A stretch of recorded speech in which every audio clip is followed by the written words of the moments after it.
ಜಾತ್ರೆಯು ದಿನಾಂಕ 3ರಿಂದ ಪ್ರಾರಂಭವಾಗಿದೆ.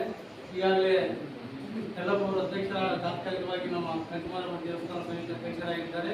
ಎಲ್ಲರೂ ಕೂಡ ಇರುವಂತಹ ಎಲ್ಲ ಪದಾಧಿಕಾರಿಗಳು ಆ ಸಮಿತಿಯಲ್ಲಿ ಅಧ್ಯಕ್ಷರಾಗಿದ್ದಾರೆ. ಈ ಸಲ ಕೂಡ ಅತ್ಯಂತ ವೈಭವದಿಂದ ಅದ್ದೂರಿಯಾಗಿ ಒಂದು ಕೃಷಿಕ ಕಾರ್ಯಕ್ರಮದಲ್ಲಿ ಕುಂಭಮೇಳ ಮಾಡೋದ್ರ ಜೊತೆಗೆ ಇವತ್ತು ಸಿಟಿ ಟಾಕೀಸು, ಚಂದ್ರಮೌಳೇಶ್ವರ ವೃತ್ತ, ತೀರ್ಥಂಜ ವೃತ್ತ, ಆಮೇಲೆ ಮಹಾವೀರ್ ಸರ್ಕಲ್, ಶೆಟ್ಟಿಪಟ್ ಸರ್ಕಲ್ ಇಂದ ಅದ್ದೂರಿಯಾಗಿ ಕಂಚಿಮಾರಮ್ಮ ದೇವಸ್ಥಾನಕ್ಕೆ ಸೇರಲಿದೆ.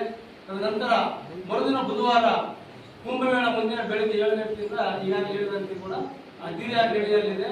ಅದರಲ್ಲಿ ಇವತ್ತು ಸಾವಿರಾರು ಜನ ರಥೋತ್ಸವ. ಈ ಸಲ ರಥೋತ್ಸವ ವಿಶೇಷ ಏನಂದ್ರೆ ಇಷ್ಟು ದಿನ ಕಡಿಮೆ ರಥ ಇತ್ತು, ಸ್ವಲ್ಪ ನಮಗೆ ಅಡಚಣೆ ಆಗಿತ್ತು.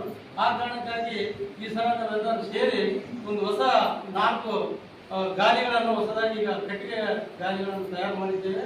ಆ ಕಾರಣಕ್ಕಾಗಿ ಈ ಸಲ ಅದ್ದೂರಿಯಾಗಿ ಮಾಡಬೇಕಂದ್ರೆ ಎಲ್ಲರೂ ಸ್ವೇಚ್ಛೆಯಿಂದ ಎಲ್ಲರೂ ಒಮ್ಮತದಿಂದ ಇವತ್ತು ಸಮಾಜದ ಎಲ್ಲ ಬಂಧುಗಳು ಕೂಡ ಇವತ್ತು ಎಲ್ಲರೂ ನಮ್ಮ ಮಾತಿ ಸಮಾಜದಲ್ಲಿ ಇವತ್ತು ನಮ್ಮ ಓಣಿ ಅಲ್ಲದೆ ಕೂಡ ನಮ್ಮ ಹೆಣ್ಮಕ್ಳು ಎಲ್ಲೇ ಇರುವಂಥ ಮಹಾರಾಷ್ಟ್ರ, ಪುಣೆ ಮತ್ತು ಇಂಟರ್ನ್ಯಾಷನಲ್ ಕೂಡ ಕೆಲವು ಜನ ಔಟ್ ಆಫ್ ನಲ್ಲಿ ಇದ್ದಾರೆ. ಆ ಜನರು ಕೂಡ ಇವತ್ತು ಭಾಗವಹಿಸಲಿದ್ದಾರೆ. ಆ ಕಾರಣಕ್ಕಾಗಿ ಇವತ್ತು ಲಕ್ಷಾಂತರ ಜನ ಸೇರುವ ನಿರೀಕ್ಷೆ ಕೂಡ ಇದೆ. ಇದನ್ನ ತಾವೆಲ್ಲರೂ ಪ್ರಚಾರದಲ್ಲಿ ಹೆಚ್ಚೆಚ್ಚಾಗಿ ಪ್ರಚಾರ ಮಾಡಬೇಕೆಂದು ನಮ್ಮಲ್ಲಿ ವಿನಂತಿಸುತ್ತಾ, ನಮ್ಮ ಸಮಾಜದ ಮುಖಂಡರೆಲ್ಲರೂ ಸೇರಿ ನಾವೆಲ್ಲ ಸೇರಿಕೊಂಡು ಈ ಜಾತ್ರೆಯನ್ನ ನಮ್ಮದು ಜಾತ್ರೆ ಅಂತೇಳಿ ಸಮಾಜ ಎಲ್ಲ ಮಾಜಿ ಸಮಾಜದವರು ಕೂಡ ನಾವು ಸೇರ್ಪಡೆ ಮಾಡಿದ್ದೇವೆ.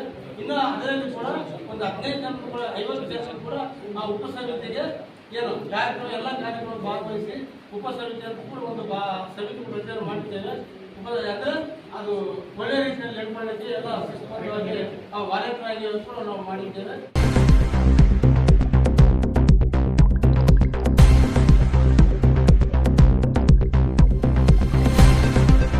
ಮಾಧ್ಯಮದ ಮುಖಾಂತರ ಎಲ್ಲ ಜನರಲ್ಲಿ ನಾವು ನಮ್ಮ ರಾಯಚೂರು ಎಲ್ಲ ನಾಗರಿಕರಲ್ಲಿ ಬೇಡ್ಕೊಳ್ತೇವೆ. ಈ ಜಾತ್ರೆಗೆ ಎಲ್ಲರೂ ಬರಬೇಕು, ಎಲ್ಲರೂ ಸಹಕಾರ ಕೊಡಬೇಕು ಮತ್ತು ಕಂಚಿಮಾರಮ್ಮ ದೇವಿಗೆ ಪಾತ್ರರಾಗಬೇಕು ಎಲ್ಲರೂ ಅಂತ ಹೇಳಿ ಈ ಮಾಧ್ಯಮದ ಮುಖಾಂತರ ತಮಗೆ ತಿಳಿಸುತ್ತೇವೆ.